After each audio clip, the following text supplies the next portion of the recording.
Alors bonsoir à toutes et à tous et bienvenue dans notre nouveau webinaire, le webinaire qu'on fait en collaboration donc depuis le groupe IVF Life avec Fertiline, en collaboration avec Fertiline. Bienvenue à toutes et à tous. On va laisser quelques minutes comme d'habitude, le temps que tout le monde rentre dans le webinaire. Ce soir, nous allons donc parler d'endométriose et de fertilité.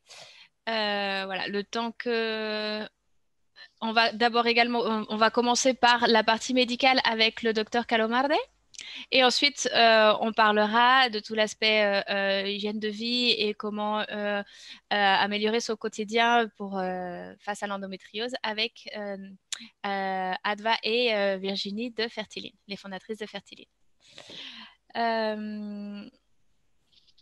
Juste un petit point avant de laisser la parole au docteur. Donc voilà, nous sommes donc le groupe IVF Life. Nous avons 3 cliniques en Espagne, une en Angleterre et une en Allemagne. Nous sommes des cliniques donc spécialisées en PMA, totalement internationales, spécialisées en cas complexes, comme peuvent être les échecs d'implantation, les fausses couches à répétition ou entre autres voilà, les problèmes liés à l'endométriose. Il me semble que voilà, le bon nombre d'entre vous sont déjà parmi nous. Donc, on va pouvoir y aller. Je vais, pour ma part, vous retrouver à la fin du webinaire pour la partie des questions-réponses que nous... Voilà, vous pouvez tout au long de ce webinaire utiliser l'onglet que vous avez en bas de votre écran de questions-réponses pour poser vos questions. Et nous y répondrons à la fin donc, des présentations de la docteure Calomarde et des fondatrices de Fertiline. Donc voilà, pour ma part, je vous dis à tout à l'heure. On va laisser place donc, au docteur Calomarde et je vous souhaite un très bon webinaire.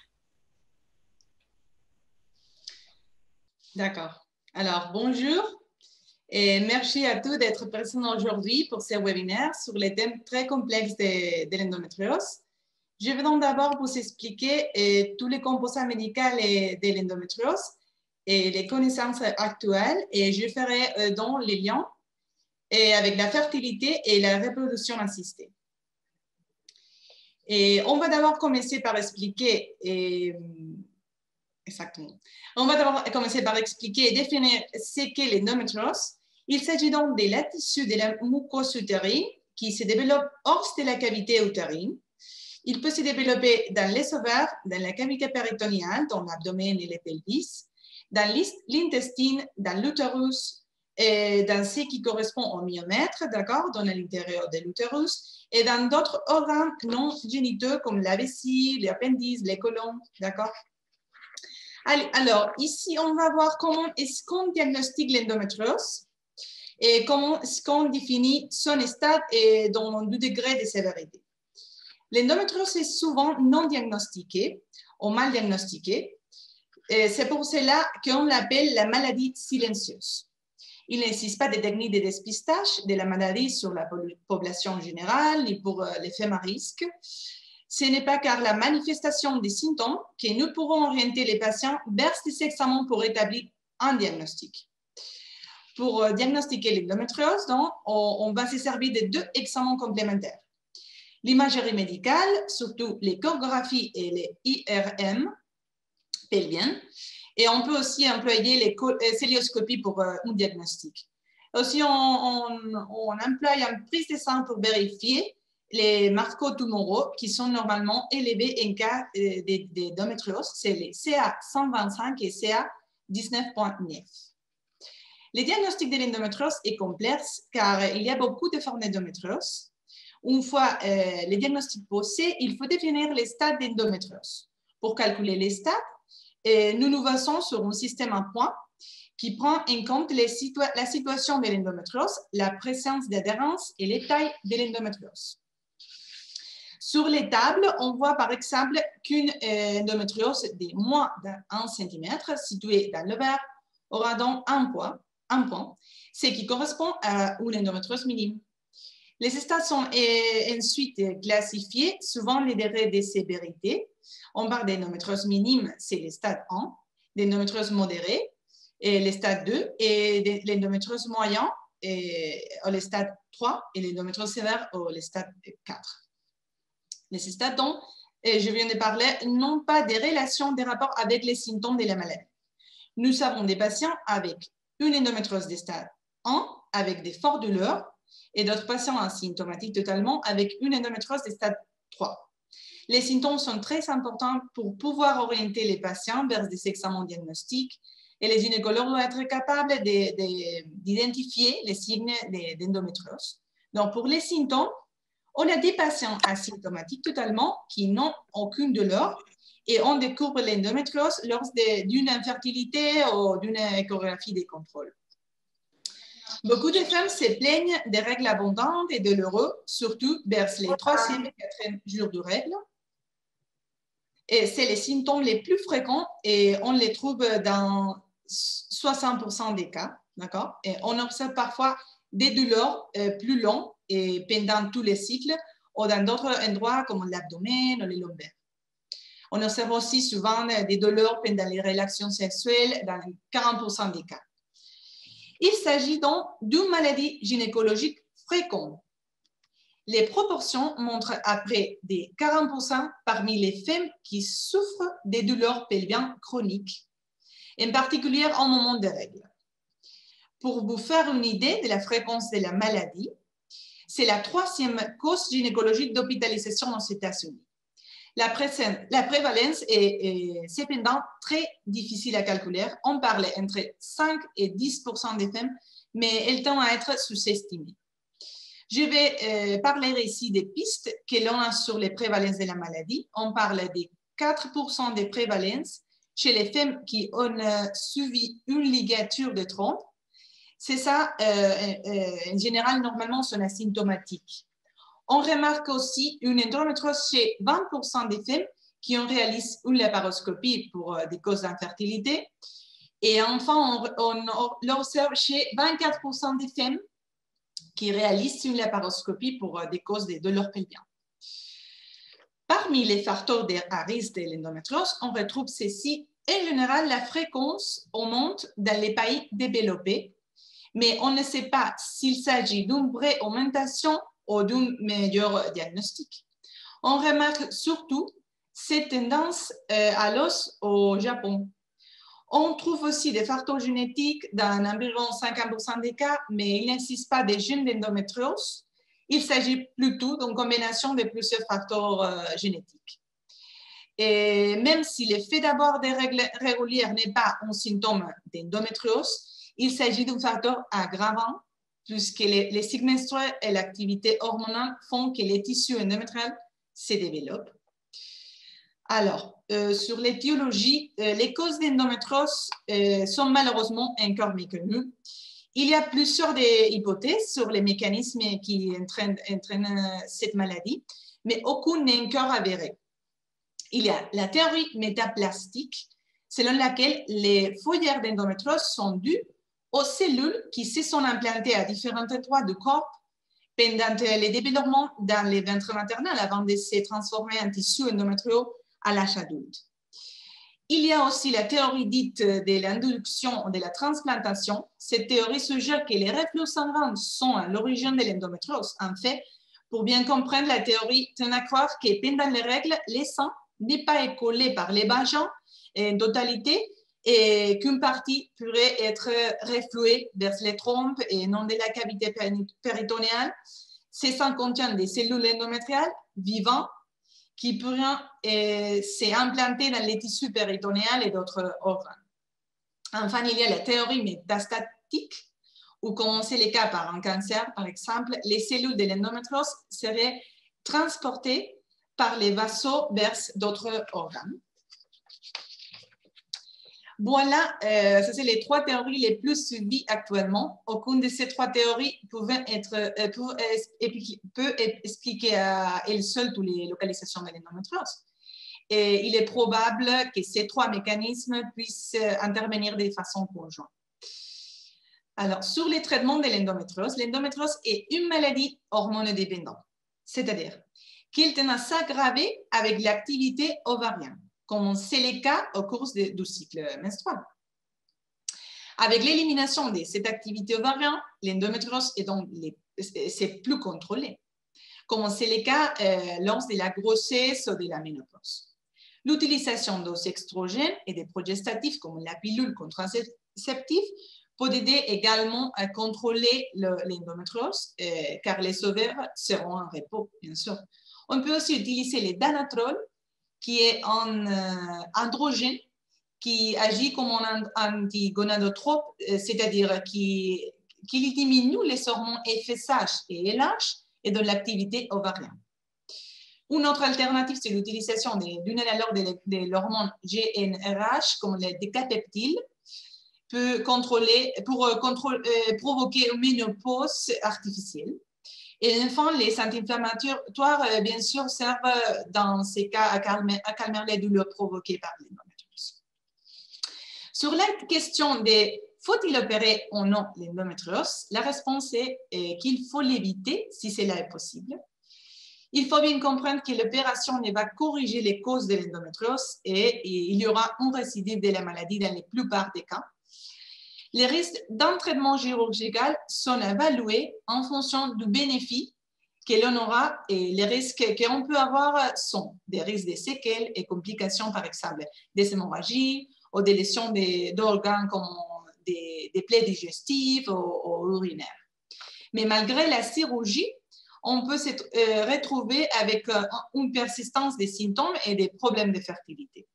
L'opération est donc recommandée dans certains cas, lorsque les patients a des fortes douleurs, par exemple, qui sont invalidants, en certains cas, et là, on espère améliorer les symptômes et la qualité de vie. Et lorsque l'endométriose provoque l'occlusion intestinale, ou une absorption des trompes, ou une hydrosalpinx, surtout dans ce cas, les patients qui essayent de tomber enceintes, d'accord? Et après l'explication de ce que je fais sur l'endométriose, on va aborder maintenant les sujets de l'infertilité provoquée par cette maladie. L'endométriose n'est pas toujours synonyme d'infertilité. Il faut savoir qu'elle provoque une infertilité dans 30 à 40% des cas. Les problèmes de l'endométriose est qu'elle peut affecter un grand nombre de mécanismes de la fertilité. Elle peut provoquer des problèmes d'ovulation, une diminution de la réserve ovarienne, soit après une opération au niveau des ovaires, soit parce qu'il y a un problème au niveau des formations folliculaires, ou bien une obstruction des trompes ou des adhérences sur les trompes, et aussi une baisse de la qualité ovocytaire. Souvent, l'endroit où se situe l'endométriose, il y aura donc un ou plusieurs facteurs qui amèneront une infertilité. Je veux ici souligner que l'endométriose n'affecte pas l'implantation de l'embryon et il faut parler d'adénomiose dans ces cas. Je vais parler vraiment de l'adénomiose car elle est souvent confondue avec l'endométriose, mais il s'agit de deux pathologies différentes. L'adénomiose est souvent définie comme l'état de l'endométriose interne de l'utérus, mais en fait, il s'agit d'une maladie de la sonde de jonction entre l'endomètre et les myomètres, qui est les muscles de la paroi utérine. C'est une pathologie bénigne, mais fréquente, et dans 6 à 20% des cas, l'adénomiose et l'endométriose sont associés, mais il peut y avoir de l'adénomiose sans avoir d'endométriose. Les problèmes en cas de l'adénomiose, c'est que la cavité utérine est affectée et il peut donc avoir un problème pour l'implantation embryonnaire, bien sûr. Voilà, après cette parenthèse sur l'adénomiose, on en revient au problème de fertilité en cas d'endométriose. En premier temps, il faut bien comprendre que l'endométriose n'est pas systématiquement associée à une infertilité et un patient souffrant d'adénomiose peut bien tomber enceinte de façon naturelle et il faudra donc évaluer chaque cas avant de se tourner vers un traitement de fertilité. En cas d'endométriose, on considérera toujours à notre patient de ne pas perdre trop de temps avant d'avoir une première grossesse, car les causes de grossesse peuvent diminuer plus vite, bien sûr, que pour un patient sans pathologie. Si la patiente a besoin d'un traitement, il y aura deux possibilités. L'insémination artificielle, qui offre peu de chances de réussite, ou la fécondation in vitro, qui est le traitement les plus recommandables dans ces cas. Et dans certains cas aussi, si la qualité ovocytaire ou la réserve ovarienne est très affectée, et nous pourrions aussi également recommander d'avoir recours à l'ovocytes. Je vais donc terminer ma présentation. Ce qui est donc important à retenir sur l'endométriose, c'est que l'endométriose est très fréquent. Beaucoup de femmes sont asymptomatiques ou présentent des symptômes légers. Elle diminue la fertilité par plusieurs mécanismes en affectant surtout les trompes et les ovaires. Le traitement chirurgical n'est pas conseillé sauf certains cas. Et les traitements les plus adaptés pour la fertilité est la fécondation in vitro. Et voilà pour la partie strictement médicale sur l'endométriose.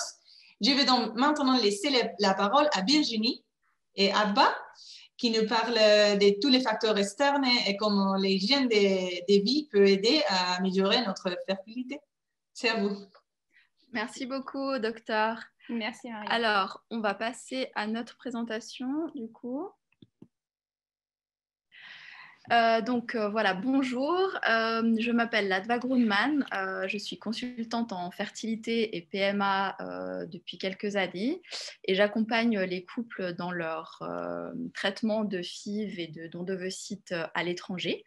Et puis, je suis avec Virginie, qui est nutritionniste et micronutritionniste, avec qui nous sommes associés il y a un peu moins d'une année pour créer Fertiline, qui a pour but, en fait, de booster la fertilité, de l'améliorer la santé et également la santé transgénérationnelle parce que en améliorant sa propre santé, on peut améliorer aussi la santé de ses futurs enfants.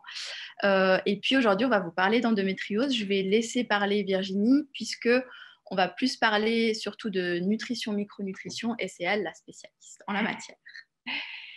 Alors, en fait, oula, non, ça va trop vite, ça va trop vite. Hop, je reviens. Ok. L'endométriose, en fait, il faut comprendre que ce soit sur le plan médical ou sur le plan extra-médical, médecine complémentaire, finalement, on n'a aujourd'hui que des pistes, c'est-à-dire qu'il y a des recherches permanentes. Quand on regarde aujourd'hui les publications sur l'endométriose, c'est florissant. On voit des publications de partout, chaque année, il y en a de nouvelles, on voit que la quantité de recherches sur le sujet est absolument incroyable. Et pour autant, on cherche beaucoup, on trouve des choses, mais aujourd'hui, on n'a pas une chose qui nous dit, un élément qui nous dit là, on a un moyen de résoudre cette pathologie sans être invasif. Et c'est vrai que ça, c'est un peu le problème de l'endométriose, c'est que finalement, si on veut fortement améliorer la pathologie, souvent il faut être invasif.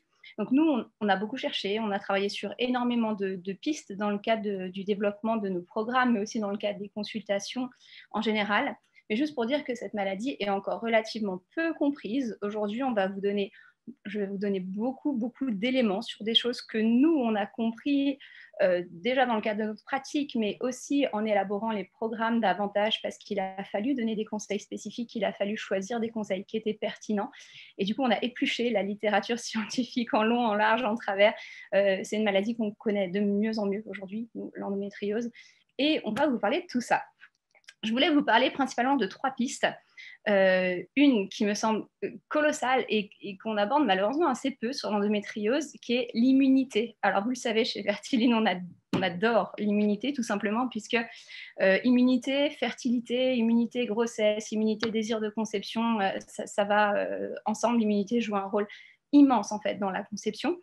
Et elle joue un rôle, a priori, immense dans l'endométriose. Donc, on va en parler un peu plus en détail.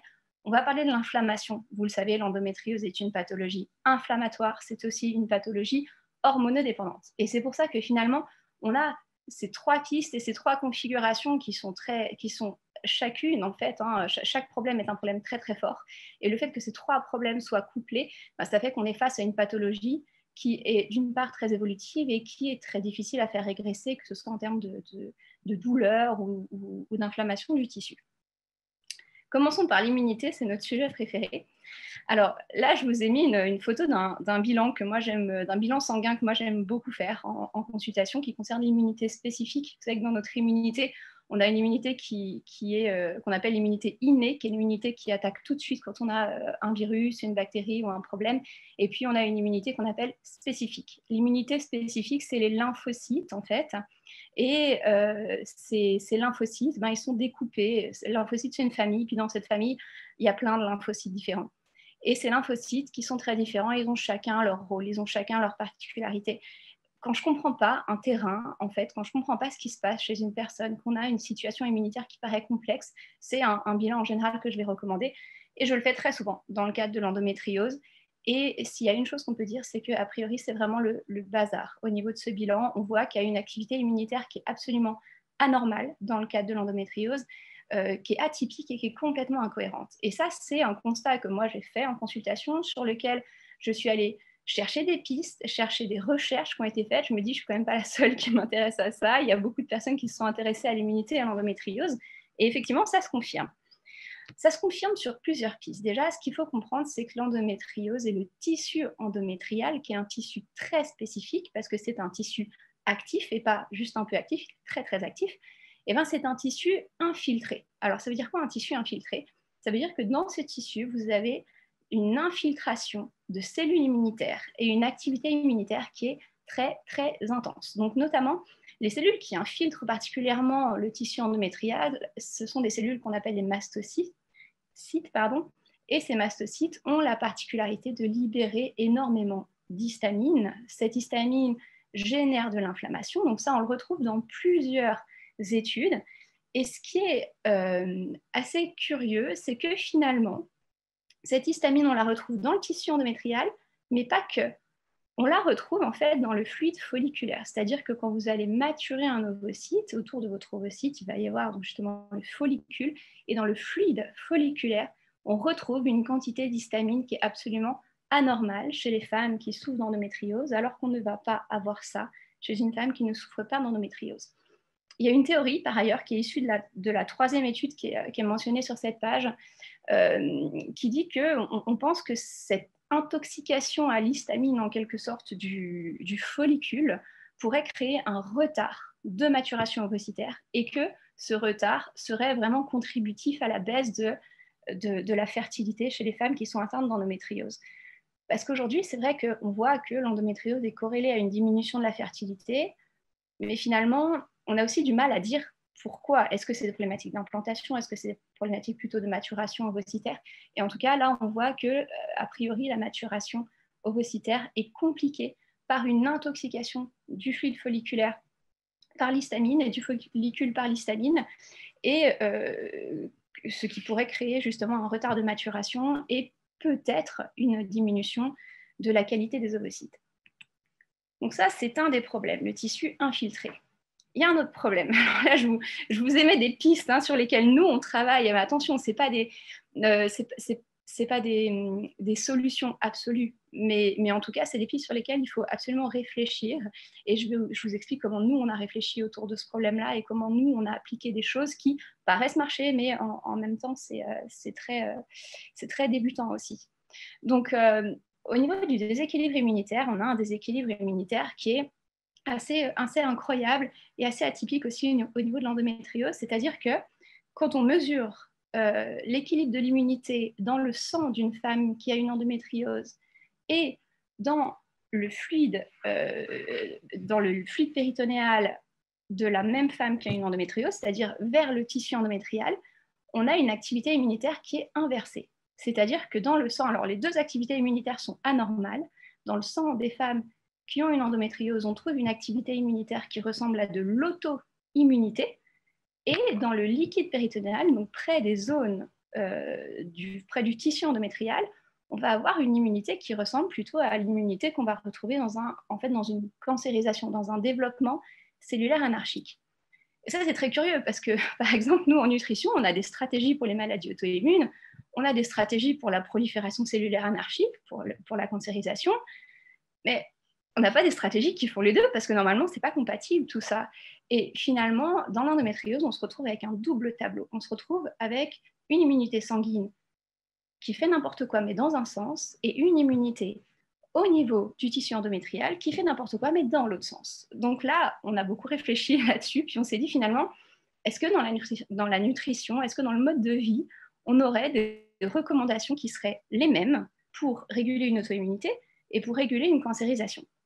Et si oui, et c'est le cas, on en a en fait, il y a beaucoup de recommandations qui sont les mêmes, et bien on les a regroupées. C'est ça qu'on a regroupé dans nos programmes chez les personnes justement qui souffrent d'endométriose, en se disant que finalement, ces recommandations, si elles sont bonnes pour le déséquilibre immunitaire sanguin et qu'elles sont bonnes aussi pour le déséquilibre immunitaire qu'on va trouver au niveau du tissu endométrial, a priori, on va dans le bon sens. Donc ça, c'est assez intéressant. Et l'immunité, ben justement, notre question, c'était par où on commence? On voit qu'il y a un déséquilibre immunitaire majeur dans l'endométriose. Et finalement, comment on commence à agir sur l'immunité? Ce qu'il faut savoir, c'est que quand les cellules immunitaires naissent, elles naissent immatures et indifférenciées, c'est-à-dire qu'on a une cellule qui est un peu une cellule zéro, puis qui va se différencier en une cellule immunitaire ou une autre, ou une autre, ou une autre. Et ça se fait à 80% au niveau de l'intestin. Et ce qui conditionne cette différenciation immunitaire est la flore intestinale.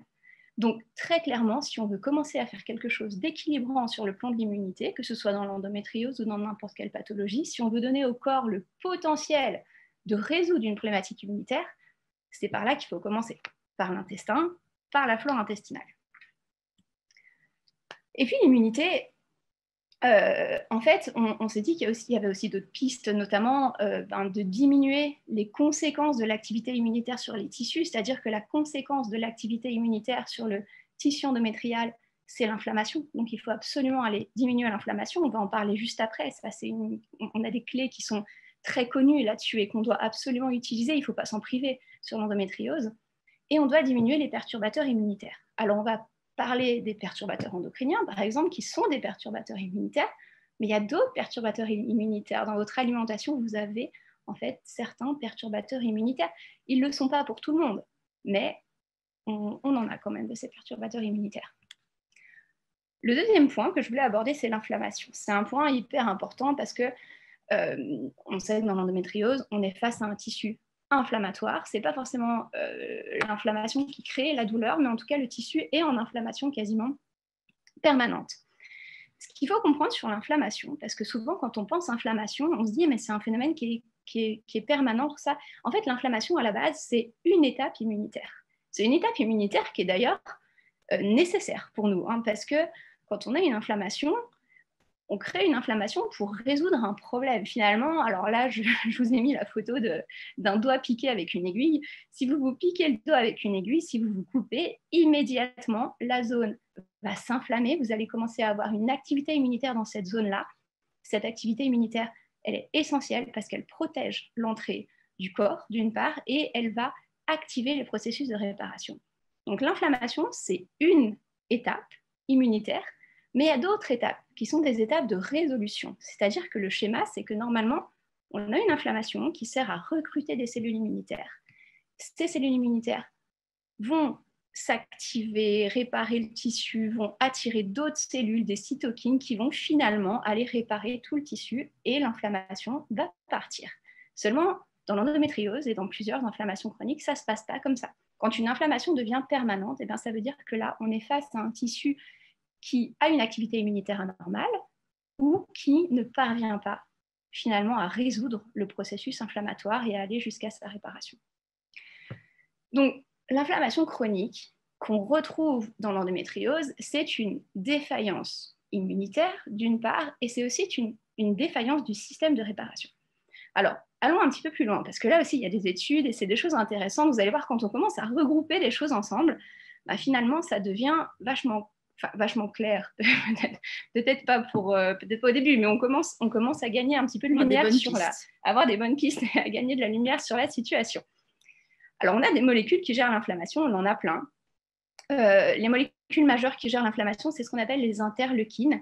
Les interleukines, certaines sont anti-inflammatoires, certaines sont pro-inflammatoires.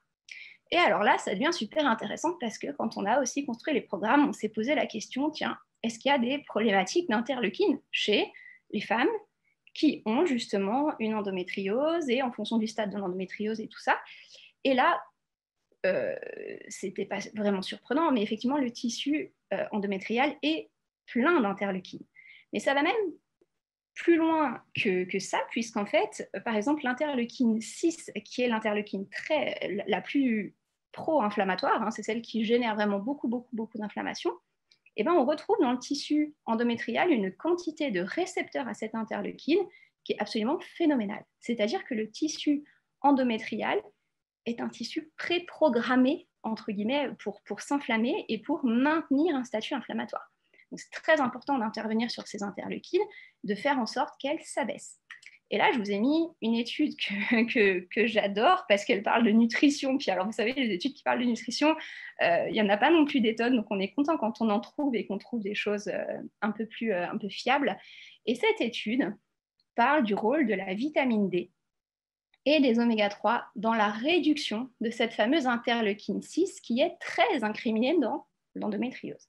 C'est-à-dire que quand on a une endométriose, on ne peut pas passer à côté de ça. On ne peut pas passer à côté d'une alimentation riche en oméga-3, on ne peut pas passer à côté d'une complémentation en vitamine D ou au moins d'une surveillance de son taux en fait, sanguin de vitamine D, c'est absolument essentiel. Donc endométriose, oméga-3, vitamine D, c'est vraiment très important. Il y a d'autres choses qui agissent dans l'inflammation. Et là, vous allez voir à quel point l'alimentation est importante parce que je crois qu'on le sous-estime souvent. Et parfois, en tant que patient, on le sous-estime. Parfois, le médecin lui-même va le sous-estimer. Mais c'est plus un manque de connaissances parce que finalement, peut-être que vous ne connaissez pas justement ces notions-là. Et quand vous les connaîtrez, vous allez clairement faire les efforts pour changer. Donc, dans la gestion de l'inflammation, on a des molécules aussi qui s'appellent les résolvines. Les résolvines, elles ont un rôle relativement simple, c'est qu'en fait, elles vont arrêter le processus inflammatoire. Donc, vous vous rendez compte que, globalement, si vous avez une endométriose et que vous n'êtes pas en capacité de produire suffisamment de résolvines, vous risquez de rester dans une inflammation permanente, avec un tissu qui fait mal, avec des symptômes, avec des douleurs et surtout avec un tissu qui s'étend. Parce que l'activité inflammatoire, on pense qu'elle contribue aussi à l'extension du tissu endométrial. Et les résolvines, eh bien, elles sont produites à partir d'aliments, de molécules qu'on consomme, qui sont tout simplement les oméga-3. L'oméga-3 qui produit les résolvines, qui est à l'origine de la production des résolvines, c'est le DHA. Alors ça tombe bien, parce que quand vous êtes enceinte, on vous complémente souvent en DHA, mais en fait, il ne faudrait pas le faire que quand vous êtes enceinte, il faudrait le faire largement avant, parce que quand vous mangez des oméga-3, quand vous augmentez votre consommation de DHA, vous allez augmenter fortement la quantité de résolvines, c'est-à-dire que vous allez donner du matériel à votre corps pour aller résoudre une inflammation et faire en sorte que l'inflammation régresse. Alors, vous allez vous dire, elle nous a saturés de noms compliqués, c'est terrible. Mais je crois que quand on comprend les choses, on est beaucoup plus facilement acteur. Parce que si je vous disais juste de manger des oméga-3, vous seriez dit, OK, on me l'a déjà dit, et puis en fait, c'est compliqué, et puis ça m'embête et tout ça. Mais si vous comprenez à quel point c'est important physiologiquement de surconsommer des oméga-3 quand on a une endométriose, et que vous comprenez que derrière tout ça, il y a des processus physiologiques qui sont des processus complexes et qui fonctionnent, vous allez le faire. Ça, c'est une évidence. Donc, dernier nom compliqué, promis, après j'arrête avec tous les in, c'est les prostaglandines. Donc, les prostaglandines, comme les interleukines, comme les résolvines, vous l'aurez compris, le in, c'est un truc dans l'inflammation, c'est toujours là. Donc, les prostaglandines sont des molécules aussi soit pro-inflammatoires, soit anti-inflammatoires, comme les interleukines d'ailleurs. Et en fait, elles sont produites à partir des graisses qu'on consomme. Donc, certaines prostaglandines sont produites par les oméga-6, d'autres par les oméga-3. Et alors, je ne sais pas si vous voyez dans le schéma, c'est peut-être pas très clair, il faudra peut-être le revoir plusieurs fois ce schéma. Mais en gros, pour faire très simple, les oméga-6 entraînent plutôt une production de prostaglandines de type E2 pro-inflammatoire. Les oméga-3 entraînent plutôt une production de prostaglandines de type E3 anti-inflammatoire, donc les oméga-6 pro-inflammatoires, oméga-3 anti-inflammatoires. Par contre, c'est là que ça se complique. Dans les oméga-6, on a un type d'oméga-6 qu'on trouve dans l'onagre. Ça, je suis sûre qu'on vous l'a donné, ce conseil de l'huile d'onagre, enfin sûr peut-être. Et en fait, ce type d'oméga-6 peut se transformer en prostaglandine anti-inflammatoire, mais il peut se transformer en anti-inflammatoire ou en pro-inflammatoire. Et ce qui va faire qu'il se transforme en anti-inflammatoire ou en pro-inflammatoire, c'est la quantité d'oméga-3 que vous avez. Donc, en fait, si on vous a déjà donné le conseil de l'huile d'onagre, pour réguler votre endométriose, pour réguler votre équilibre hormonal, ce conseil n'est valable que si vous avez suffisamment d'oméga 3. Parce que si vous avez suffisamment d'oméga 3, votre huile d'onagre va générer des prostaglandines anti-inflammatoires. Si vous prenez de l'huile d'onagre et que vous n'avez pas un taux suffisant d'oméga 3, vous allez, avec votre huile d'onagre, générer des prostaglandines pro-inflammatoires. Vous allez aggraver votre situation. Et c'est pour ça qu'en fait, il n'y a pas de règle stricte dans l'alimentation. Il faut évaluer le contexte global. Vous voyez qu'une même molécule, vous prenez la même huile d'onagre et en fonction de ce qui l'entoure dans votre alimentation, vous n'allez absolument pas avoir le même effet. Et ça, il faut y être extrêmement attentif parce que prendre de l'huile d'onagre avec un statut qui est diminué en oméga 3, c'est dangereux pour une endométriose. Donc, soyez vraiment attentifs à ça. Si vous ne savez pas, la priorité, c'est les oméga 3. Et si vous êtes sûr que vous avez un statut en oméga 3 correct, c'est-à-dire que vous complémentez depuis longtemps, vous faites attention dans votre alimentation, en avoir suffisamment, là, vous pouvez prendre un petit peu d'huile d'onagre, pourquoi pas. Donc, les prostaglandines, c'est important. Elles jouent sur l'équilibre inflammatoire. Et les prostaglandines, elles dépendent de votre équilibre entre oméga 6 et oméga 3. Gestion de l'inflammation, on a des hormones aussi. Alors, vous voyez, c'est plus des in, on est sorti de là, mais on a une hormone importante qui gère l'inflammation, qui est le cortisol. Alors, le cortisol, quand on en produit normalement, on a une gestion de l'inflammation qui est normale. Quand on en produit trop, ça va perturber la gestion de l'inflammation quand notre cortisol est effondré, parce que oui, ça arrive d'avoir un cortisol effondré. Par exemple, quand on fait un burn-out, quand on fait un état d'épuisement total, on a un cortisol qui est effondré. Et bien là, on n'a plus non plus de gestion de l'inflammation. Donc, si vous avez une endométriose qui a flambé, posez-vous la question, est-ce que vous étiez, quand ça a flambé, est-ce que vous avez vécu un état de stress chronique qui aurait pu créer un effondrement de votre cortisol? Le cortisol, on l'évalue aussi dans les programmes avec des questions. Il y a des signes de manque de cortisol ou d'excès de cortisol. Donc, on l'évalue avec des questions pour voir où vous en êtes au niveau du cortisol et pouvoir vous donner des conseils en corrélation avec la situation du cortisol, parce que cette hormone, en termes de fertilité, elle fait un peu le jour et la nuit aussi. Et en termes d'endométriose, elle fait partie de la régulation de l'inflammation. Donc, on ne peut pas l'oublier du tout. Alors, on finit par l'équilibre hormonal parce que, comme le disait la doctoresse Calamardé, en fait, l'équilibre hormonal, c'est vraiment quelque chose de très important. L'endométriose est une maladie hormonodépendante.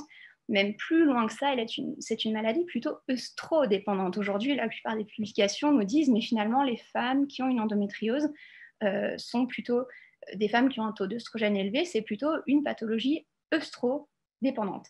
Alors, je vous ai mis des petites photos de femmes. Alors, c'est vrai qu'on dit toujours qu'une femme qui produit des oestrogènes va plutôt avoir des graisses au niveau des hanches, tout ça. C'est souvent le cas, c'est pas non plus 100% le cas. Mais en tout cas, retenez ça, c'est une pathologie qui dépend des oestrogènes et que la régulation des oestrogènes, elle se fait dans l'assiette, mais pas que dans l'assiette, elle se fait dans l'environnement. Et en plus de ça, donc, les oestrogènes sont produits à la base à partir du cholestérol, le cholestérol qui se transforme en prégnénolone, qui se transforme en plein d'hormones, qui va finir en testostérone. Et ensuite, la testostérone va se transformer en œstrogène. C'est comme ça qu'on produit des oestrogènes. Et la dernière phase de transformation des oestrogènes, elle s'appelle l'aromatisation. Elle est conditionnée par des aromatases. Et en fait, là, il y a une étude qui est très, très intéressante. C'est que dans le tissu endométrial, on a trouvé plein d'aromatases. C'est-à-dire que le tissu endométrial est un tissu qui lui-même produit des oestrogènes. Ce n'est pas juste que la femme a des oestrogènes et que du coup, on développe de l'endométriose parce qu'on a des oestrogènes, mais le tissu endométrial surproduit des oestrogènes. Et du coup, on sait que dans l'endométriose, on a une surproduction d'oestrogènes. Finalement, on ne sait pas si c'est les oestrogènes qui créent l'endométriose ou si c'est l'endométriose qui crée les oestrogènes. Donc, il y a un truc qui se passe au niveau des oestrogènes qui est compliqué. Il y a aussi là, une dysrégulation au niveau de l'équilibre hormonal. Et donc, on estime qu'effectivement, il faut agir sur ces oestrogènes. Alors là, je vais vous parler d'un sujet qui est tellement important pour les oestrogènes. On vous l'a dit, faites attention aux perturbateurs endocriniens. Et souvent, on minimise ce truc-là parce qu'on se dit, oui, mais bon, il y en a partout. Et puis finalement, est-ce que c'est si simple que ça de réduire notre exposition ? Non, c'est pas simple. De toute façon, quand on veut vraiment amener du contrôle dans une situation de santé, quelle qu'elle soit, c'est pas simple. Il y a beaucoup de choses effectivement à considérer. C'est pas simple, mais c'est intéressant quand même, donc et motivant. Et au niveau des perturbateurs endocriniens, juste pour vous donner une notion, quand on parle des perturbateurs œstrogéniques. Là, je ne vous parle pas des perturbateurs de tout et n'importe quoi. Perturbateurs des œstrogènes. L'endométriose est une pathologie œstrodépendante. Perturbateurs des œstrogènes dans notre environnement, le chiffre, c'est 450 molécules étudiées. Vous avez 450 molécules quotidiennes qui perturbent vos œstrogènes. Donc, ces molécules, elles sont principalement dans du plastique. C'est-à-dire que endométriose et plastique, ça, c'est pas compatible. De chauffer vos aliments dans du plastique, il ne faut pas. De laisser une bouteille en plastique en plein soleil, il ne faut pas. De boire du thé froid, par exemple, ou du coca dans des bouteilles en plastique, parce que la théine et la caféine ont tendance à extraire les perturbateurs endocriniens du plastique. Ça, il ne faut pas. Il faut faire hyper attention à votre exposition au plastique, pas que au plastique, il faut faire attention aux cosmétiques, il faut faire attention aux produits ménagers. Donc, passez du temps peut-être à chercher au niveau des perturbateurs endocriniens comment vous pouvez agir. Sur notre site, vous allez trouver des pistes. On a par exemple une vidéo qui vous explique comment vous pouvez réduire vos perturbateurs endocriniens facilement dans votre environnement. On a une rubrique qui s'appelle Fertilatitude qui vous propose uniquement des produits sans perturbateurs endocriniens. Ça vous donne une idée de ce que vous pouvez changer dans votre cuisine, de ce que vous pouvez changer sur le plan alimentaire, de ce que vous pouvez changer en fait dans votre vie peut-être assez facilement. Vous pouvez le faire de façon, graduelle. Vous n'êtes pas obligé de tout changer d'un coup, mais changer tout ce que vous pouvez changer. Dans Fertilatitude, vous trouverez des cosmétiques qui sont vraiment sans aucun perturbateur endocrinien, qui sont abordables, qui sont des cosmétiques qui marchent bien. La plupart, on les a essayés. On a créé cette rubrique parce qu'en fait, c'est des produits qu'on utilise nous, parce que c'est vrai qu'avec Adva, on est aussi sensible à ce sujet au niveau des perturbateurs endocriniens. Et les perturbateurs endocriniens, c'est important pour vous, mais ce sera très important pour vos enfants aussi. Donc, tous les plastiques sont des perturbateurs œstrogéniques. Faites vraiment attention à ça. Et puis, au niveau de l'équilibre hormonal, alors on parlait de la grossesse, de l'allaitement. En fait, à partir du moment où vous coupez l'activité hormonale, évidemment, vous avez une amélioration de l'endométriose. Et on voit que dans la grossesse, dans l'allaitement, on a souvent une stabilisation, en tout cas de la pathologie, et parfois une régression. Alors parfois, ce n'est pas toujours le cas, mais parfois, même souvent, on a une régression de la pathologie après avoir eu une grossesse, et encore plus si on a eu une grossesse et qu'on a allaité. On pensait que c'était à la base en lien avec l'arrêt justement de l'activité hormonale. Et puis finalement, chez les femmes allaitantes qui ont au bout d'un moment une activité hormonale qui reprend, qui ont à nouveau des cycles, eh ben, on a toujours une mise au repos en fait, de l'endométriose. Et aujourd'hui, on se dit oui, il y a un lien avec l'activité hormonale, mais il n'y a pas que ça. Vous savez qu'en grossesse et pendant l'allaitement, on a aussi une activité immunitaire qui est très, très différente. Cette activité immunitaire, elle est en faveur d'une tolérance immunitaire. Et donc, ça veut dire que probablement, le fait d'instaurer une tolérance immunitaire est très intéressant dans le cadre de l'endométriose. Alors, nous, évidemment, cette piste-là, on s'est engouffré dedans parce que c'était une évidence. Et donc, c'est une chose qu'on conseille dans nos programmes. Les programmes, ils sont faits pour instaurer un climat de tolérance immunitaire. Donc, oui, le calme hormonal est bénéfique, mais ce qui est bénéfique, c'est le calme hormonal et aussi le calme immunitaire. Et à savoir que voilà, de l'endométriose dans les programmes Fertiline, nous, on n'a jamais voulu et on ne voudra jamais classer les personnes par pathologie parce qu'en gros, de toute façon, vous n'êtes pas une maladie. On peut avoir une endométriose associée à une insuffisance ovarienne, on peut avoir une endométriose associée à d'autres problématiques de santé, d'autres problématiques de fertilité.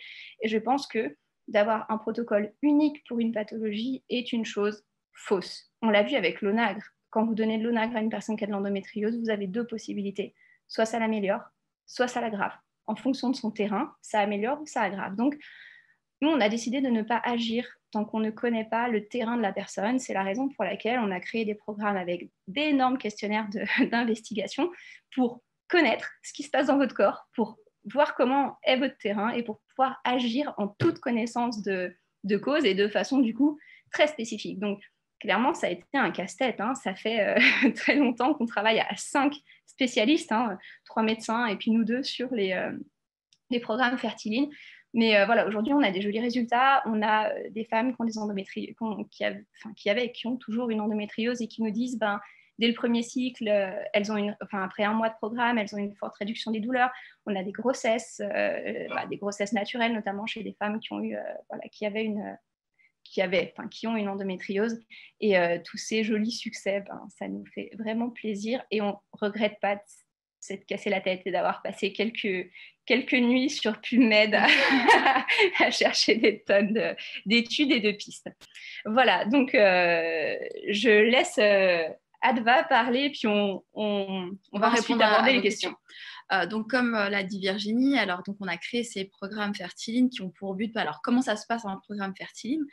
On va vous poser des questions. Il y a entre 200, 250 questions, voire 300 questions suivant le programme. On va vraiment cerner votre terrain parce que, comme l'a dit Virginie, un terrain est différent d'une personne à l'autre. On n'est pas qu'une seule pathologie.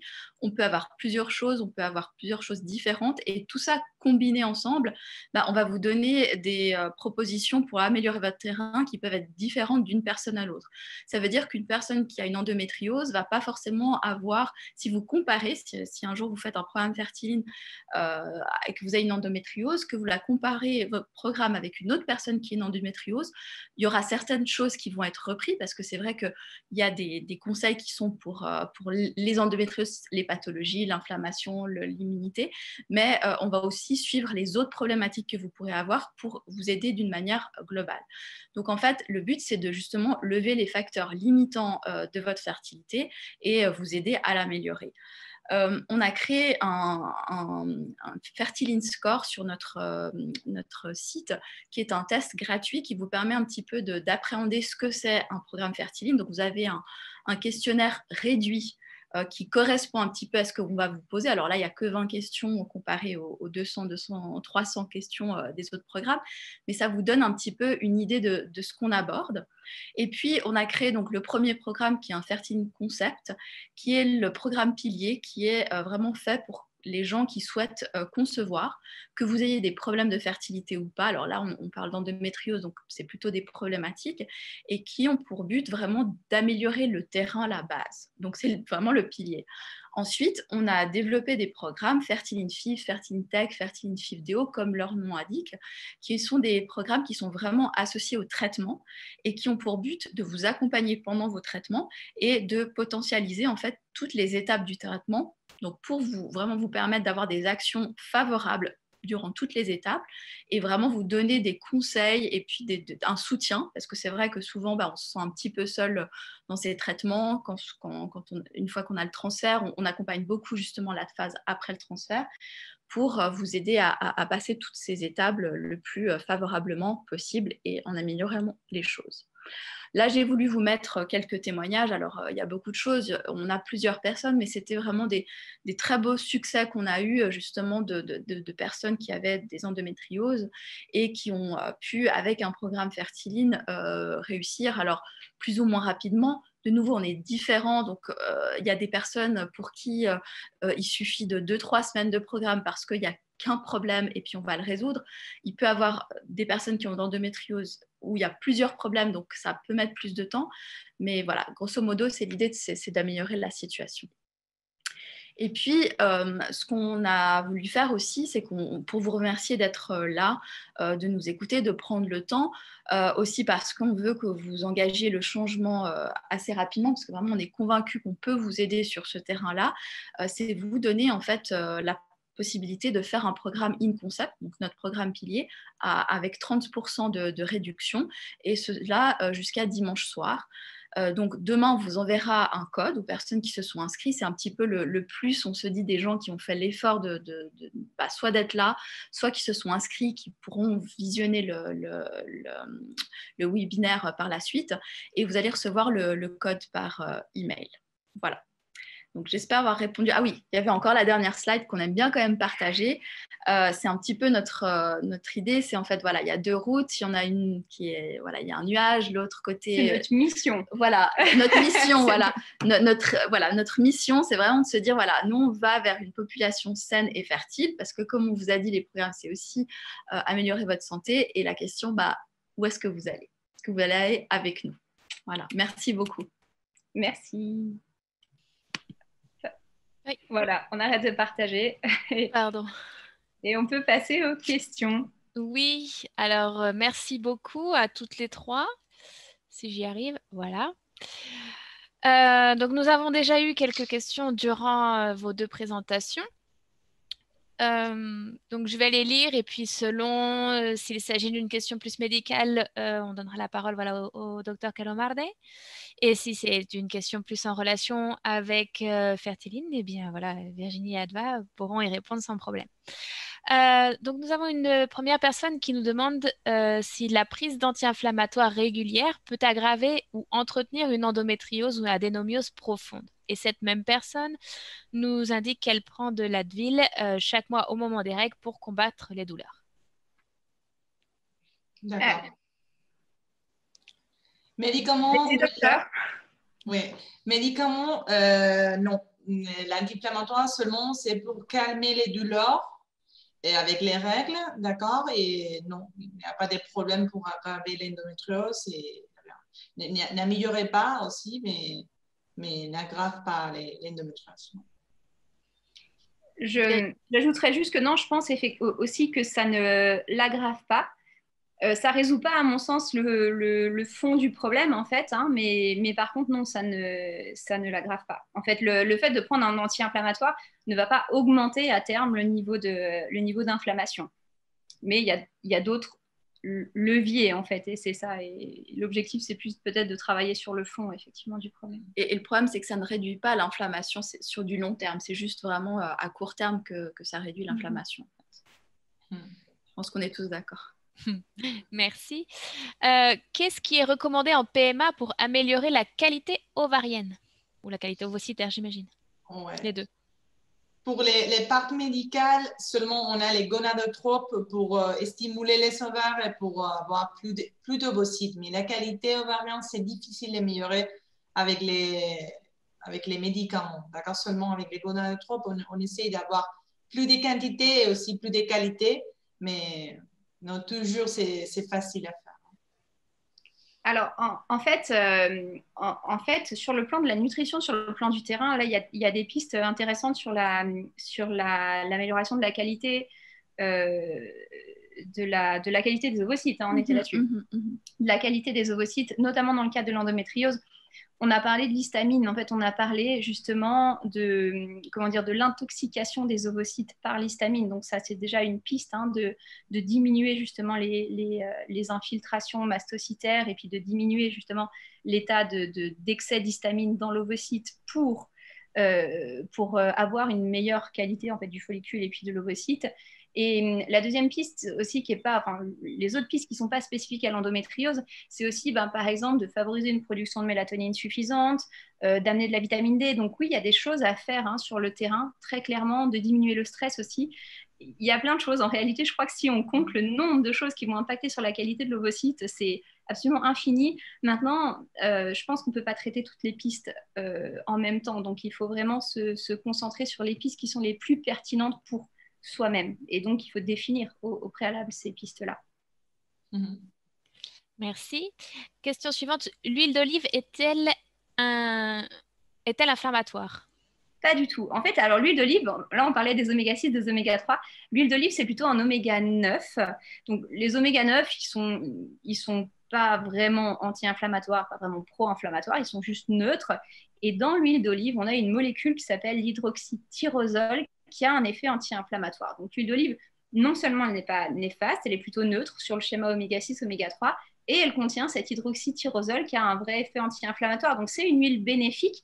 Par contre, elle ne suffit pas parce qu'elle ne contient pas d'oméga 3. Donc si vous consommez comme huile uniquement de l'huile d'olive, ce ne sera pas suffisant pour réguler justement vos prostaglandines et vos interleukines. Il faudra des oméga 3 à un moment donné. Merci beaucoup. Comment sait-on quand nous consommons assez d'oméga 3? On l'évalue en fait dans les apports nutritionnels, mais ça c'est tout à fait théorique. Hein. On part du principe que si vous consommez 2 cuillères à soupe d'huile de colza par jour, plus des petits poissons gras 3 fois par semaine, vous avez assez d'oméga 3.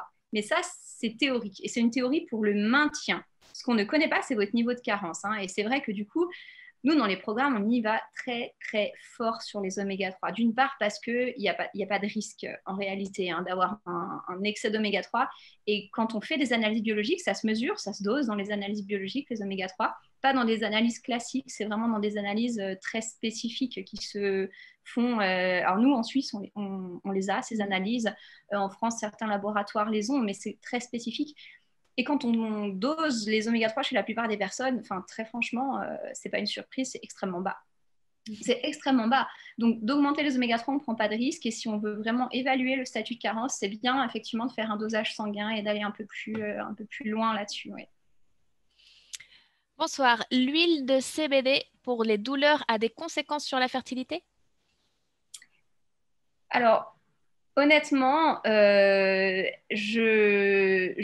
sais pas et je veux pas vous raconter de bêtises sur cette question. J'ai investigué l'huile de CBD pour d'autres problématiques et à mes souvenirs, elle est contre-indiquée, elle est non indiquée pendant la grossesse, me semble-t-il. Je ne voudrais pas vous dire de bêtises. Hein. C'est à la limite, ce qui serait peut-être pas mal parce que c'est une question à laquelle je pourrais répondre clairement.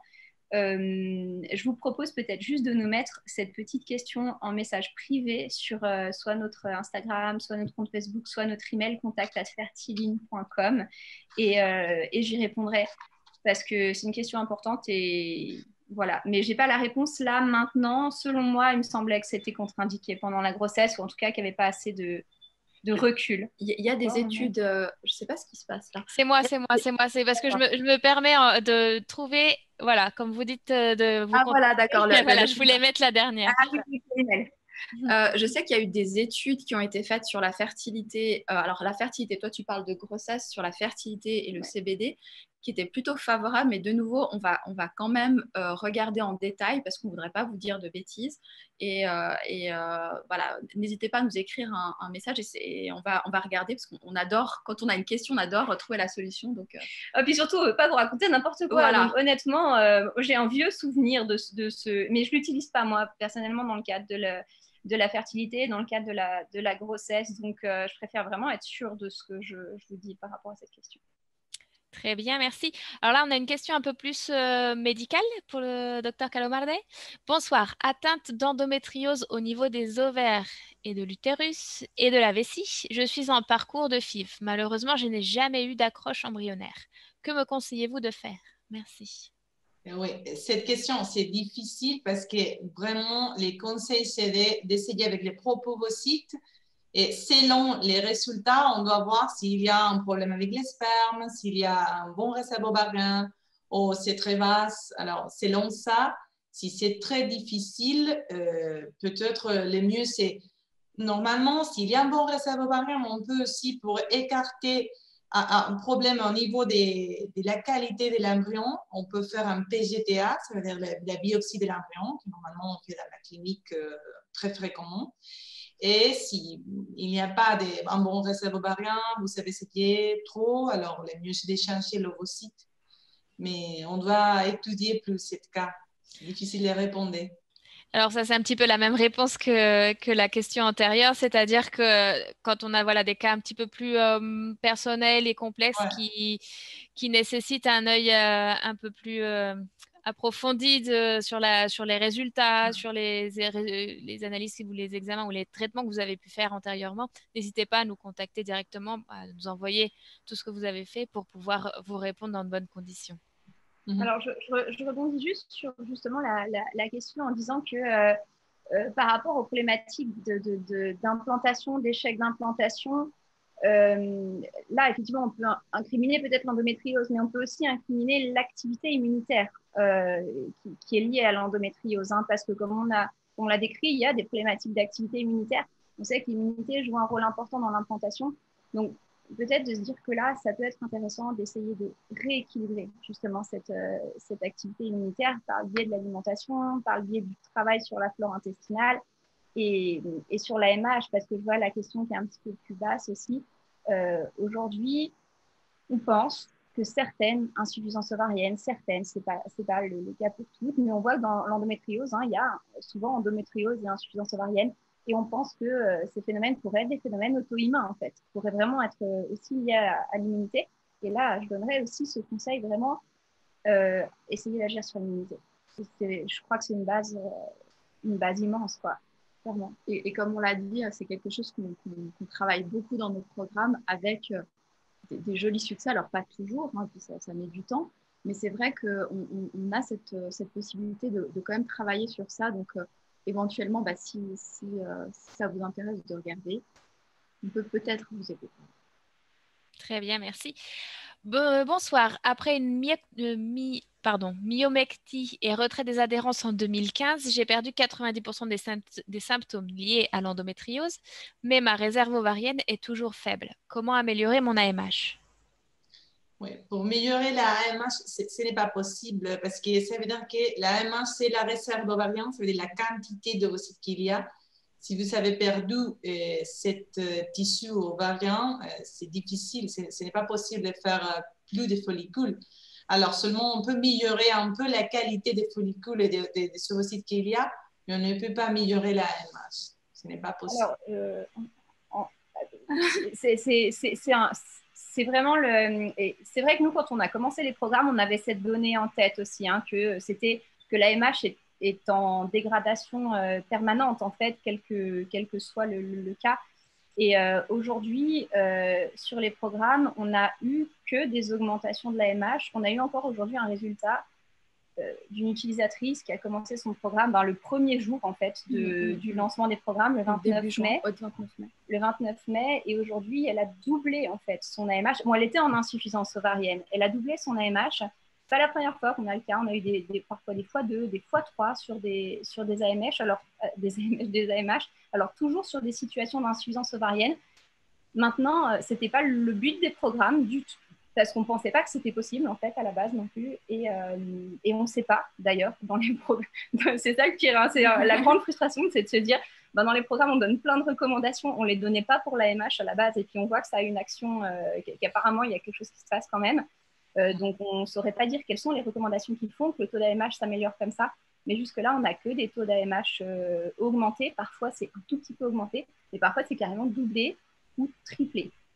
Donc, point d'interrogation. On émet un gros point d'interrogation, effectivement, sur la question. L'AMH, ça veut dire la quantité. Alors, si la quantité, simplement, on peut voir combien de follicules il y a et ça peut varier chaque mois. Alors, normalement, je conseille de faire un écho avant de commencer une stimulation possible. Si c'est vrai que 7 mois, par exemple, pour le stress, pour quelque chose, la quantité est très basse, on peut essayer d'améliorer un autre mois. Mais normalement, mes patients n'ont pas beaucoup de différences. C'est pour ça que l'AMH, c'est un numéro et c'est variable. Et ça peut être. Moi, ce n'est pas très important. L'AMH, c'est plus important la qualité, bien sûr. La qualité, c'est ça, voilà. C'est ça, c'est ce qu'il faut se dire. Notre but, c'est vraiment d'améliorer la qualité. Après, si ça varie l'AMH, on est content. Merci. Dans vos programmes de compléments alimentaires, y a-t-il de l'acide folique à l'intérieur? Est-il méthylé? Je prends tétrafolique en ce moment. Alors, oui, en fait, dans les programmes, on conseille effectivement des compléments alimentaires. C'est des compléments alimentaires qu'on a formulés aussi, hein. On a beaucoup travaillé sur la formulation. Et effectivement, non seulement l'acide folique est méthylé, mais la B12 aussi est méthylée, et toutes les formes de vitamines, minéraux qui sont amenées dedans sont les formes les plus performantes, parce que d'utiliser des formes méthylées, c'est assez essentiel dans le sens où on sait maintenant qu'il y a quasiment plus de 80% a priori des couples, des couples, des personnes en situation d'infertilité qui ont des problématiques liées au gène MTHFR, qui ont des mutations. Et donc, du coup, de donner des formes méthylées, pour nous, c'est impératif. On donne tout le temps des formes méthylées pour justement contourner les éventuels problèmes MTHFR. Merci. Alors, on passe à une question un peu complexe, je pense. Bonsoir. Atteinte d'endométriose sévère, digestive, rénale et vésicale, opérée en 2017 avec colostomie temporaire. Je suis en PMA depuis 2018. Le taux de CRP reste élevé malgré des améliorations alimentaires et prise de compléments. Elle a même augmenté. Ma gynécologue souhaite me mettre sous lévothyrox malgré une TSH normale et refuse tout protocole FIV tant que ma CRP ne descend pas.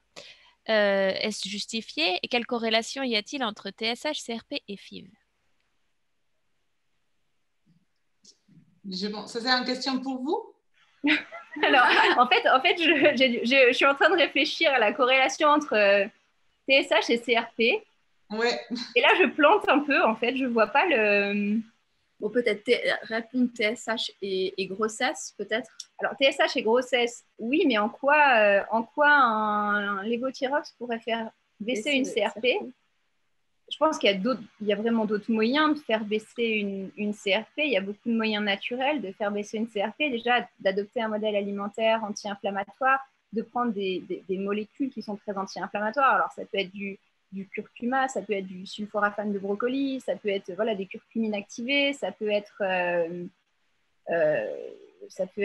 aussi certaines molécules qui sont issues d'algues, qui modulent les heat shock protéines. Donc, il y a pas mal de modulateurs de l'inflammation qui sont dans des compléments alimentaires, mais je ne vois pas le lien entre la TSH et puis la CRP. Après, le fait de ne pas aller sur une fiche tant que la CRP est élevée, une CRP élevée, ça sous-entend qu'il y a une inflammation importante. Alors, ça dépend à quel point elle est élevée, mais ça sous-entend qu'il y a une inflammation importante. Ça sous-entend qu'il y a probablement une activité immunitaire aussi.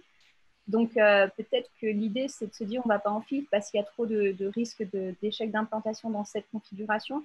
Et ça, je trouve que voilà, ça peut être justifié, mais il faut faire baisser cette CRP, c'est très important, c'est clair. Maintenant, je ne sais pas si, docteur Calomardé, si vous avez des... Non, je ne comprends pas pourquoi les gynécos mettent les lévothyrox avec un TSH normal.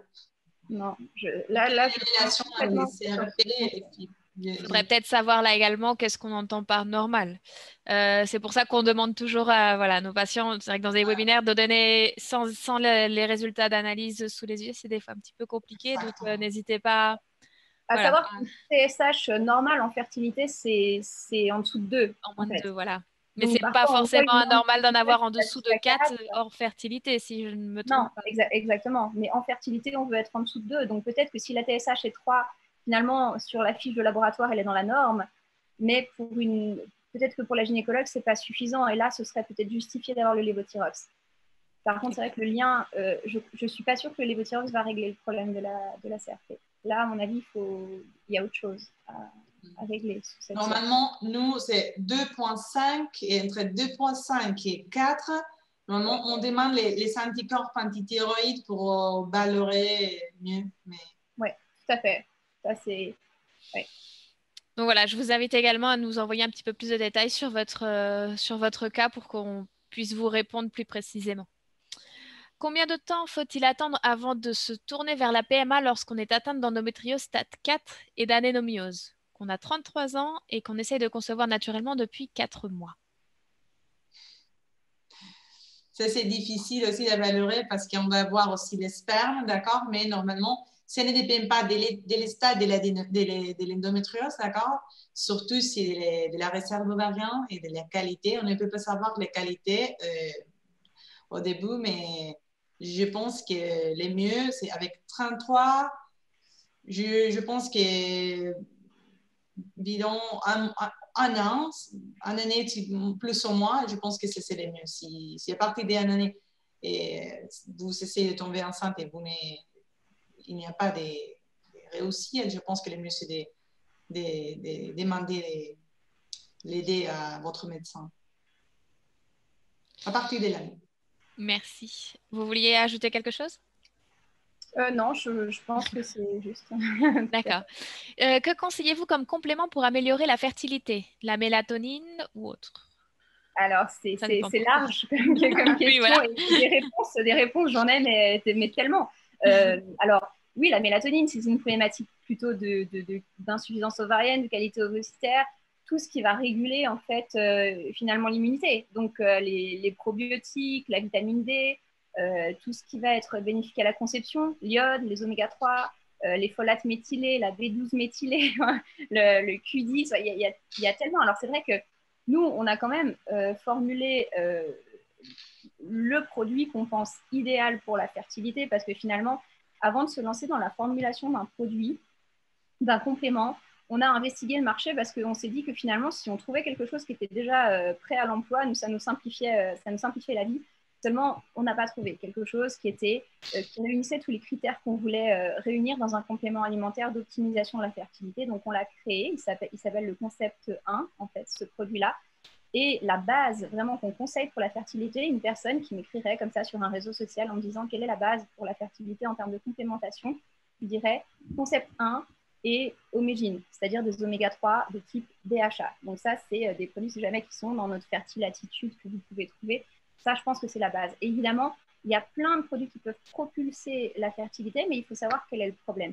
Par exemple, dans l'endométriose, nous, on conseille beaucoup un produit qui s'appelle Endoway, qui est constitué à base de curcuma et puis de sulforaphane de brocoli, qui sont des anti-inflammatoires puissants, qui ont fait leur preuve, en fait, au niveau du tissu endométrial.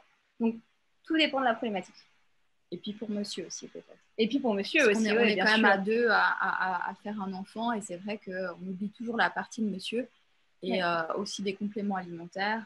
Et c'est vrai que du coup, on a pensé, c'est le concept 2 pour monsieur, et omégine aussi, parce que oméga 3, c'est aussi bien pour les messieurs. Très bien. Je viens de faire une lecture rapide des questions que nous avons de poser. Et effectivement, la TSH que nous mentionnons tout à l'heure, la personne nous met que en France, les normales sont jusqu'à 4,8 et qu'avec une TSH normale à 4,4, on peut avoir de forts symptômes, effectivement.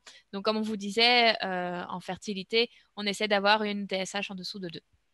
C'est très certainement pour ça que votre gynécologue vous a mis sous Levothyrox.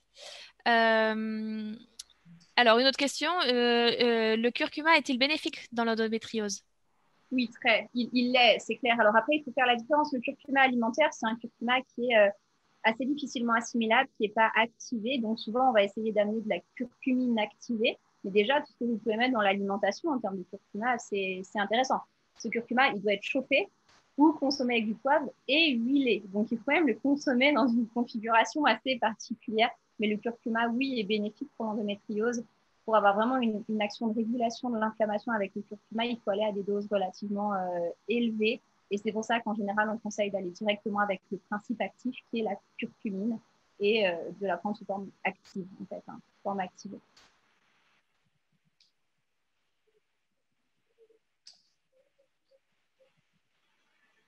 Ah, on vous entend plus, on vous entend plus, Karine.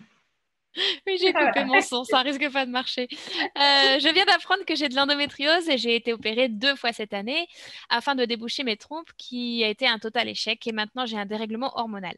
Comment faire pour ne pas avoir de dérèglement hormonal? Et je ne comprends pas qu'est-ce que veut dire dérèglement hormonal. Déséquilibre. Déséquilibre, oui, mais je ne comprends pas qu'est-ce que veut dire avec les déséquilibres hormonaux. Je ne sais pas si c'est la ménopause ou c'est un problème de règles irrégulières parce qu'il y a beaucoup de déséquilibres hormonaux. Alors, vraiment, il n'y a pas de relation, de rapport entre les chirurgies de déboucher des trompes et les déséquilibres hormonaux. Alors, je pense qu'apparemment, il y a des relations entre les deux. Oui, là, c'est pareil. Si vous voulez nous expliquer plus en détail ce que vous entendez par dérèglement hormonal, vous pouvez bien sûr nous contacter en dehors de ce webinaire. Bonjour, que pensez-vous des tests Matrice Lab et ERA? Je suis en FIV-DO et après 4 transferts, pas d'accroche, et j'ai une très grosse endométriose et petite adénomiose focale.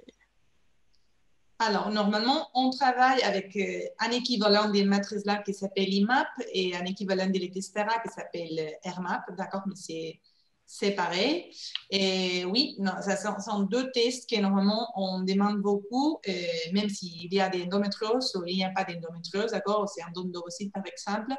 Après 4 tentatives, je pense qu'il est mieux de tester plus ou bien l'embryon, ou bien aussi l'endomètre avec les tests IMAP ou RMAP. Je pense qu'ils sont très intéressants. Mais je vous dis que ce n'est pas... Il y a des relations avec l'immunologie et l'adénomiose et l'endométriose, bien sûr, mais c'est pour ça que je pense que c'est intéressant de faire cette étude après 4 échecs. Merci. Une question pour Fertiline. Bonsoir, au bout de combien de temps vos programmes Fertiline peuvent donner des résultats? Alors en fait, à la base, nous, on disait que finalement, il fallait attendre au moins 3 à 4 mois avant d'avoir des résultats avec les programmes, parce que finalement, 3 mois, c'est le cycle complet de l'ovocyte, 2 mois et demi, c'est le cycle complet de la spermatogénèse. Donc, on n'imaginait pas à la base qu'on pouvait avoir des résultats en dessous de ce délai-là. Et dans la réalité, ça se passe autrement. On a des personnes qui ont des résultats très, très rapides. Après, les situations dans lesquelles les résultats sont les plus longs à obtenir, il y en a deux. C'est les situations d'insuffisance ovarienne, d'une part, et d'endométriose. Et ça ne veut pas dire que c'est très, très long non plus. Hein. On parle entre 3 et 3, 4, 5 mois. Et parfois, c'est beaucoup plus rapide. Hein. Comme vous l'avez vu dans les témoignages, on a des personnes qui ont démarré le programme et puis qui finalement ont eu des grossesses très, très rapidement malgré une endométriose. Parce que des fois, le fait de calmer massivement d'un coup l'inflammation du tissu endométrial, de régler massivement d'un coup l'immunité, oui, évidemment, ça peut donner des résultats rapides. C'est assez difficile de répondre à cette question. Mais pour vous dire, par exemple, nous, on a lancé les programmes le 29 mai. Aujourd'hui, alors c'est une chose qu'on va annoncer bientôt sur les réseaux sociaux parce que c'est un peu, comment dire, ouais, on a trouvé ça chouette, mais finalement, les 3 premières personnes qui ont acheté notre programme le 29 mai sont aujourd'hui enceintes et avec des grossesses évolutives. Et on trouvait que c'était une jolie, voilà, un joli résultat. Donc, c'est difficile, mais je dirais entre 3 à 6 mois. Voilà, entre 3 à 6 mois, et on estime que voilà, le minimum, ce serait 3 mois. Même si on a eu des résultats avant, ce n'est pas une chose qu'on veut promouvoir. On veut plutôt dire effectivement 3 mois. C'est le cycle complet d'un ovocyte, donc ça, ce serait l'idéal. Merci. Alors, on arrive sur la fin. Il en reste encore quelques-unes. J'ai entendu que le DHEA améliore l'AMH. Est-ce vrai? Docteur, vous voulez répondre? C'est pour vous, non? Alors, oui, c'est vrai. Il y a des... Alors, améliore l'AMH. Est-ce que ça a un impact directement sur l'AMH? Oui, probablement un petit peu. Ça a un impact en tout cas dans les insuffisances ovariennes. C'est un conseil qui est très souvent donné dans les insuffisances ovariennes. De toute évidence, la DHEA, c'est une hormone androgénique. Quand vous donnez une hormone androgénique, vous allez relever le statut hormonal et donc évidemment, vous allez améliorer l'insuffisance ovarienne. Ça, c'est quand on prend une DHEA en substitution. Après, je dirais que l'idéal serait encore de réussir à produire davantage de ses propres hormones. Une hormone que vous amenez de façon externe, elle n'aura jamais le même effet sur votre corps qu'une hormone que vous produisez. Il y a aussi des moyens de relever un statut hormonal dans ce qu'on mange. Enfin, je dis n'importe quoi, mais par exemple, les pois chiches, ce sont des aliments androgéniques. Si vous mangez des pois chiches, in fine, vous allez augmenter quand même légèrement votre taux de testostérone, vous allez augmenter quand même légèrement votre taux de DHEA. Donc, en fait, il y a quand même dans l'alimentation des aliments qui ont un impact, en fait, qui ont un impact hormonal ou des attitudes, en fait, qui ont un impact hormonal. Je vous dis n'importe quoi, mais petit déjeuner, quelque chose de plutôt tiède, ça va plutôt avoir tendance à augmenter le statut hormonal. Donc, en fait, peut-être de ne pas toujours complémenter surtout les hormones. Moi, je suis toujours très vigilante à aller substituer une hormone que notre corps est vraiment capable de produire et peut-être essayer de pousser le corps en fait à la produire davantage. Mais oui, effectivement, c'est avéré. Il y a, justement un effet. Dans les programmes, nous, ce qu'on essaye, c'est d'apporter des stratégies pour justement avoir un effet sur les hormones. Au lieu plutôt de donner des hormones en substitution. Alors, on prend il y a des substituts, hein, mais plutôt des compléments alimentaires, des vitamines. Et par contre, au niveau des hormones, on va vous donner des stratégies pour que vous-même, vous puissiez changer un statut. Et on arrive avec le statut androgénique, donc le taux de DHEA. Le yoga aussi, par exemple, augmente la DHEA. La cohérence cardiaque, la respiration, la méditation augmente la DHEA. Il y a pas mal de choses, en fait, qui augmentent la DHEA. Merci. Nous avons donc une question d'une participante qui dit « Après 4 FIV-ICSI, j'ai eu 2 fausses couches, j'ai 37 ans. Conseillez-vous une chirurgie par laser dans le cas d'une adénomiose profonde et d'un endométriome pour améliorer les chances de grossesse avant les prochains transferts ?» Non, je ne conseille pas cette chirurgie parce que je vous dis que normalement, la chirurgie, on doit écarter ça parce que le mieux, c'est tomber enceinte le plus vite possible. Mais si vous savez 2 fausses couches, on doit étudier pourquoi vous savez les fausses couches, d'accord? Parce que ça peut arriver pour la qualité ovarienne, pour la qualité de l'esperme, alors la qualité de l'embryon, ou pour un problème avec l'immunologie. On doit étudier ça plus profondément. Mais je pense que la chirurgie, c'est la dernière cas. Merci. Quel bilan sanguin à faire exactement pour vérifier notre immunité? Alors, je pense que là, on fait référence au bilan sanguin que j'ai montré au tout début. Ça s'appelle un typage lymphocytaire. Il ne suffit pas de le faire. C'est vraiment un bilan aussi qui est assez difficile à interpréter parce qu'en fait, ça montre différentes branches lymphocytaires, donc il faut comprendre ce qui crée le déséquilibre. Mais c'est un typage lymphocytaire. Après, déjà, le premier indicateur d'un déséquilibre immunitaire, tout bêtement, que vous avez souvent dans vos bilans sanguins, c'est la CRP ultrasensible. La CRP ultrasensible, si elle est complètement normale, probablement qu'il n'y a pas de gros déséquilibre immunitaire. Si vous avez une CRP ultrasensible qui est au-dessus de 1, là, il faut se poser la question du déséquilibre immunitaire. Et dans ce cas-là, il faut effectivement aller chercher plus loin.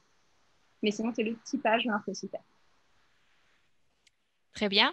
Puis-je continuer à prendre, alors je ne sais pas si je vais le dire bien, de la poudre de lac de Clama, du pollen, du propolis, du DHEA, du curcumin, de la gelée royale pendant la stimulation?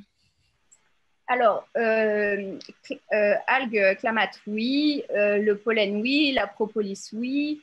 La DHEA, moi, je l'arrêterais, en tout cas pour la stimulation. La curcumine, tout dépend. Si vous avez un profil plutôt d'hyperstimulation, de risque d'hyperstimulation, c'est plutôt bénéfique à la limite de prendre de la curcumine. Mais si vous êtes, par contre, en situation plutôt d'insuffisance ovarienne, la curcumine, elle active en fait quand même l'élimination des hormones. Elle risque de diminuer peut-être même légèrement l'efficacité des traitements. Donc, sur une situation d'insuffisance ovarienne, moi, je ne la prendrais pas pendant la stimulation. La gelée royale, oui. Donc, j'enlèverais DHEA et gelée royale, effectivement, pendant la stimulation. Docteur?